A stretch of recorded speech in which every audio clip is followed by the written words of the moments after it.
మీ business ఏదైనా మీ ఊర్లో promotion చేయాలంటే అది సుమన్ టీవీతోనే సాధ్యం. ఇప్పుడే సంప్రదించండి. అందరికీ నమస్కారం అండి. నిన్న నర్సీపట్నంలో ఒక దారుణమైన సంఘటన జరిగింది.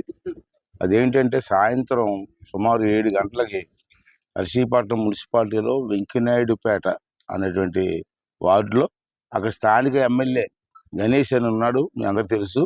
నిన్న వాలంటీర్లతో మీటింగ్ పెట్టాడు ఒక ప్రైవేట్ హౌస్లో. ఎలక్షన్ నోటిఫికేషన్ వచ్చిన తర్వాత వాలంటీర్ మీటింగ్ పెట్టాల్సిన అవసరం వచ్చిందండి. మరి ఎలక్షన్ రూల్స్ వ్యతిరేకించినట్టు కదా. అది కూడా ప్రైవేట్ హౌస్లో ఒక ప్రైవేటు వడ్డీ వ్యాపారస్తు ఇంట్లో పెట్టారు. దానికి వాలంటీర్స్ అందరూ పిలిపించి రేపు ఎలక్షన్లో వాళ్ళని ఎలా ఉపయోగించుకోవాలా, ఎటు ఉపయోగించుకోవాలా, ఈ ఓటర్ మీద ప్రభావం ఎలా చూపించాలని చెప్పి ఒక మీటింగ్ పెడితే అక్కడికి మా కుర్రవాళ్ళందరికీ, మా నాయకులందరూ తెలిసి వెంటనే అక్కడికి వెళ్ళి ఇక్కడ గొడవ చేయడం జరిగింది, బయటికి రమ్మని. ఈ వాలంటీర్లు ఎప్పుడైతే మా వాళ్ళు వెళ్ళారో ఈ ఎమ్మెల్యే పిరికి బంద పెద్ద కబుర్లు చెప్తారు. మళ్ళీ వీడి కారు ప్రైవేట్ కారులో ఎక్కేసి ఆ పారిపోయిన వీడియో కూడా మా వాళ్ళ దగ్గర ఉంది, క్లియర్గా తీశారు కారుకి పారిపోవడం. రెండోది ఏంటంటే అక్కడ వాలంటీర్లు కూడా మా వాళ్ళు వెళ్ళి బయటికి రండి అంటే గోడలు దూకి పారిపోతున్నారు కొంతమంది. అది కూడా వీడియోలు ఉన్నాయి. వెంటనే అక్కడ ఉన్న ఆర్డీఓ గారికి రిపోర్ట్ ఇవ్వడం జరిగింది. ఆర్డీఓ గారు పోలీసులు కూడా వచ్చి చూశారు. చూసి ఈ వాలంటీర్ల మీద అరెస్ట్ చేసి పోలీసుని తీసుకెళ్లారు. నేనేమంటానంటే వాలంటీర్స్ అమాయకులు.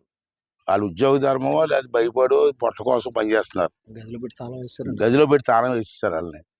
వేసేస్తే నేనేమంటున్నానంటే వీళ్ళ కలెక్టర్ గారికి ఎలక్షన్ కమిషన్ కూడా రిపోర్ట్ ఇచ్చాను, కలెక్టర్ గారికి కూడా రిపోర్ట్ ఇవ్వడం జరిగింది. మేమంటాం అంటే వాలంటీర్లు మీద యాక్షన్ తీసుకుంటే తీసుకోండి, కాదంట్లే.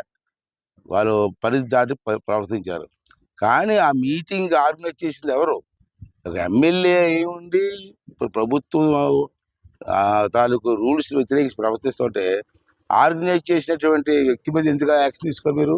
అలాగే ఆ ఇంట్లోకి తీసుకెళ్ళి ఇల్లు ఇచ్చి మీటింగ్ పెట్టేటట్టు ఇంటి ఓనర్, ప్రైవేట్ ఓనరు, వడ్డీ వ్యాపారస్తుడు రామ్ గోపాల్ పేరు, అతని మీద ఎందుకు యాక్షన్ తీసుకోరు అని చెప్పి మేము డిమాండ్ చేస్తున్నాం. కలెక్టర్ గారికి ఇవ్వడం జరిగింది. మంచి పాయింట్ చెప్పారండి, ఐ విల్ టేక్ యాక్షన్ చెప్పారు. అలాగే ఎన్నికల కమిషన్ కూడా మేము వెంటనే పంపించడం జరిగింది. అలాగే ఇప్పుడు మీటింగ్ అవుతుంది సాయంత్రం, ఇప్పుడు అరగంట తర్వాత ఆల్ పార్టీస్ తోటి ఈ ఎలక్షన్ సిస్టమ్ మీద మీటింగ్ పెడుతున్నారు. ఆ మీటింగ్ లో కూడా మేము అందించి వెంటనే యాక్షన్ తీసుకోవాలని డిమాండ్ చేస్తూ, అలాగే వాలంటీర్స్ అమాయకులు, వాలంటీర్స్ వాళ్ళు జీప్ ఎక్కించి రాజరాజ స్టేషన్ తీసుకెళ్లిపోయారు. ఎమ్మెల్యే పారిపోయాడు, వాళ్ళ మీద ఎందుకు యాక్షన్ తీసుకోరు? రూల్స్ అతిక్రమించి ఆ మెంబర్ మీద యాక్షన్ తీసుకోరా? మేము దానికోసం డిమాండ్ చేస్తూ కలెక్టర్ గారికి రిపోర్ట్ చేసి ఇవ్వడం జరిగింది. వీడియో క్లియర్ గా ఉన్న వాళ్ళ ఇంట్లో తాళం వేశారు, గోడ దూకి వెళ్ళారు, అక్కడ ఎమ్మెల్యేగా ఇంట్లో బయటకు వచ్చాడు, కారుకి పారిపోయాడు. ఇవన్నీ మా దగ్గర వీడియో ఉన్నాయి. ఆ వీడియో తాలూకు క్లిప్పింగ్స్ అన్ని కూడా పెన్ డ్రైవ్ లో పెట్టి కలెక్టర్ గారికి ఇవ్వడం జరిగింది. 5 సంవత్సరాలు వచ్చినట్టు ప్రవర్తించి రూల్స్ అతిక్రమించి పనిచేశారు ఈ పోలీస్ ఆఫీసర్లు అందరూ కూడా. ఇప్పటికైనా ప్రధానమంత్రి గారు, ఎన్నికల కమిషన్ గారు కలిసి చేసుకొని ఇటువంటి పోలీస్ ఆఫీసర్లు ఎన్నికలు ఉంటే సక్రమంగా జరగవని చెప్పి నేను 10 మందిని మరి వెంటనే ట్రాన్స్ఫర్ చేయడం జరిగింది. ఈవేళ మా ఎంపీ గారు చెప్పారు నిన్న, వాళ్ళే కాదు ఇక్కడ ఉన్నటువంటి డీజీపీ ఎవరైతే ఉన్నారో రెడ్డి గారు, తర్వాత చీఫ్ సెక్రటరీ వారు రెడ్డి గారే, ఏ రెడ్డి, జవహర్ రెడ్డి, ఇద్దరు రెడ్లే. వాళ్ళ ఆధ్వర్యంలో కూడా చాలా ఘోరాలు జరిగాయి. ఈవేళ పెన్షన్కి డబ్బులు లేవు తెలుసా మీకు? మళ్ళీ దాన్ని తిరిగి ఏమన్నారంటే చంద్రబాబు నాయుడు గారి వల్లే పెన్షన్ లేట్ అయిపోతాయి అన్నారు. అసలు పెన్షన్ డబ్బులు లేవు. పెన్షన్ డబ్బులు కాంట్రాక్టర్ పేమెంట్ ఇచ్చారు వీళ్ళు. దమ్ముంటే Jawahar Reddy IAS officer, senior IAS officer, account చూపించు, డబ్బులు ఎక్కడ ఉన్నాయి? నువ్వు కూడా అబద్ధం ఆడతావా? పెన్షన్ కోసం ఇచ్చిన డబ్బుల్ని కాంట్రాక్టర్ పేమెంట్ ఇచ్చేసి ఆ డబ్బులు లేవు కాబట్టి పెన్షన్ తరిబోటు చేస్తారు ఎలక్షన్ అని చెప్పి చంద్రబాబు నాయుడు వల్లే ఈవేళ పెన్షన్ లేకపోని చెప్పి తప్పుడు మాటలు మాట్లాడతారు. ప్రజలందరూ గమనించవలసిన అవసరం ఉంది.